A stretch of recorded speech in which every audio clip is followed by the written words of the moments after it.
Halo teman-teman, serta dosen pengajar mata kuliah Manajemen Sumber Daya Manusia. Saat ini kami dari kelompok 4 akan menjelaskan bagaimana sistem rekrutmen dan sistem seleksi di sebuah perusahaan. Namun sebelum itu, perkenalkan anggota dari kelompok 4, ada Tesalonika Somakul, Ripka Melani Mongi, Valencia Ega Kiroyan, dan David Sutrisno. Perusahaan yang kami ambil untuk melihat sistem rekrutmen dan sistem seleksinya yaitu PT Telekomunikasi Indonesia atau PT Telkom Tbk. PT Telekomunikasi Indonesia merupakan BUMN yang bekerja di bidang telekomunikasi. Saat ini Telkom tengah berimigrasi dari bisnis utama telekomunikasi ke time business. Telkom merupakan pemilik infrastruktur telekomunikasi terbesar di Indonesia. Telkom memiliki jaringan telepon kabel dan jaringan internet, sedangkan untuk jaringan seluler dimiliki oleh Telkomsel yang merupakan anak perusahaan dari PT Telkom. Rekrutmen PT Telkom biasanya dilakukan 2 atau 3 kali dalam setahun. Proses perekrutan yang dilakukan oleh PT Telkom diawali dengan melakukan sumber daya manusia atau workforce planning, lalu melakukan identifikasi posisi lowong, kemudian menentukan kriteria karyawan yang dibutuhkan, lalu menentukan jenis dan sumber rekrutmen, dan didapatkannya calon pelamar. Rekrutmen dari PT Telkom ini terdiri dari 3 tahap yang dibagi menjadi urutan sebagai berikut. Yang pertama ada seleksi dokumen. Seleksi dokumen ini merupakan seleksi awal yang dilakukan sebagai prasyarat untuk mengikuti rekrutmen. Secara umum syaratnya adalah surat tanda lulus, fotokopi KTP, foto berwarna, dan ijazah. Selain itu, diperiksa pula kesesuaian jurusan dengan lowongan yang ditawarkan. Tahap 1 dilakukan 1 hari.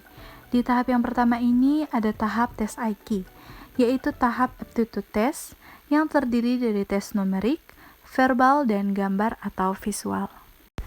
Selanjutnya di tahap 2 dilakukan juga 1 hari. Di tahap 2 ini ada tes TOEFL. Pengerjaan tes ini serupa dengan format tes TOEFL paper-based pada umumnya. Persiapan untuk tes ini adalah latihan-latihan tes TOEFL paper-based test yang tersedia banyak di internet. Berikutnya tahap FGD. Tahap forum group discussion ini dilakukan dengan pembahasan sederhana mengenai kejadian yang sering ada di dunia kerja. Misalnya keterbatasan sumber daya manusia, pertentangan antara anggota tim, dan lain-lain. Tes ini dilakukan dengan 5 sampai dengan 7 orang tanpa leader. Selanjutnya, tahap 3 dilakukan dalam 2 hari. Di hari pertama ada wawancara dan tes kemampuan teknis. Pada tahap wawancara dilakukan wawancara dengan 2 orang, yaitu HR dan orang dari PT Telkom dengan jabatan tertentu. Wawancara ini berisi mengenai kepribadian diri, minat, knowledge tentang PT Telkom, dan study case. Jarak antar tahapan tersebut adalah 2-3 minggu. Menurut kami, pelaksanaan seleksi di PT Telkom telah efektif untuk mendapatkan karyawan yang terbaik dari yang terbaik. Berdasarkan kesimpulannya, dapat diberikan beberapa saran mengenai proses rekrutmen dan seleksi di PT Telkom.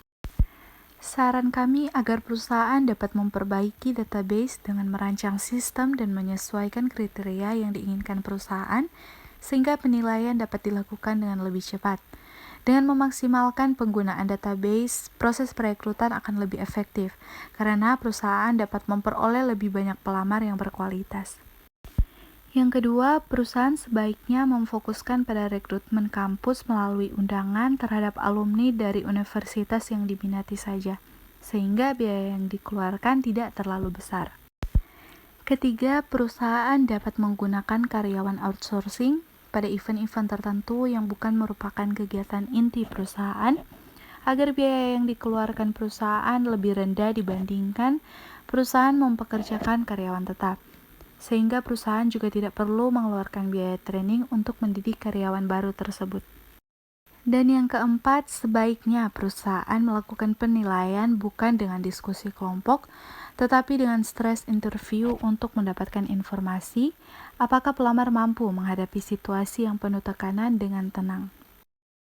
Demikianlah sekian dari kami dan terima kasih.